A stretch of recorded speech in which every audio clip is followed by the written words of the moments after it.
numeris 359.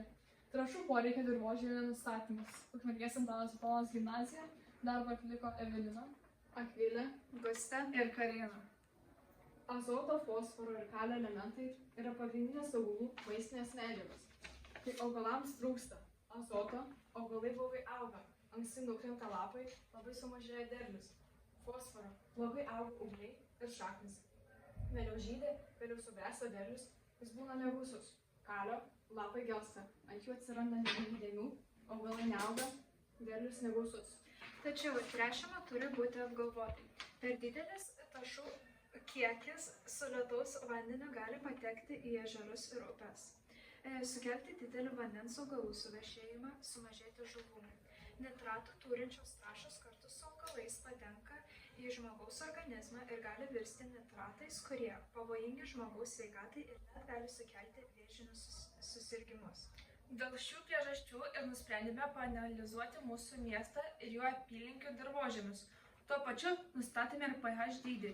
Didžiai daliai augalų tinkamas pH yra nuo 5,5 iki 7,5, nors kai kurioms augalų rūšims reikia rūgštaus ir šarminio dirvožemio. Darbo tikslas ir uždaviniai. Tikslas – įvertinti trąšų poreikį skirtingais dirvožemiams. Uždaviniai – ištirti skirtingose dirvožemio pavyzdžiuose kalio, azoto ir fosforo kiekius. Palyginti, kaip skiriasi dirvožemiuose esantis kalio, azoto ir fosforo kiekiai. Įvertinti, kokių trąšų reikia dirvožemiams. Darbo etapai – dirvožemių pavyzdžių paėmimas. Dirvožemių pavyzdžiui buvo paimti iš Vienybės ir Duksnos sodų, Deltuvos ir pirmojo Antakalnio gyvenviečių. Kalio, azoto ir fosforo kiekiai dirvožemyje nustatymas. Tyrimus atlikome su HANA Instruments testais.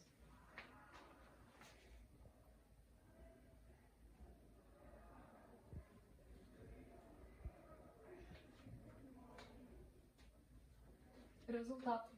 Deltuvoje pH 6, kalio lygis žemas, azoto ir fosforo lygis labai žemas. Žemę reikia tręšti visų rūšių trąšomis.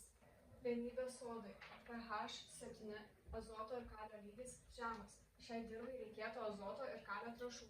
Fosforo lygis aukštas, šių trąšų nereikia. Duksnos sodai pH 8, dirva yra silpnai šarminė ir tai gali tikti ne visiems augalams. Azoto lygis žemas. Šiai žemei reikia azoto trąšų. Kalio lygis vidutiniškas, o fosforo lygis aukštas. Tai šiomis trąšomis tręšti nereikia. Pirmas Antakalnis pH buvo 6, azoto kiekis žemas. Šiai dirvai reikėtų azoto trąšų. Kalio ir fosforo vidutiniškas. Šiomis trąšomis galima dar netręšti. Išvados.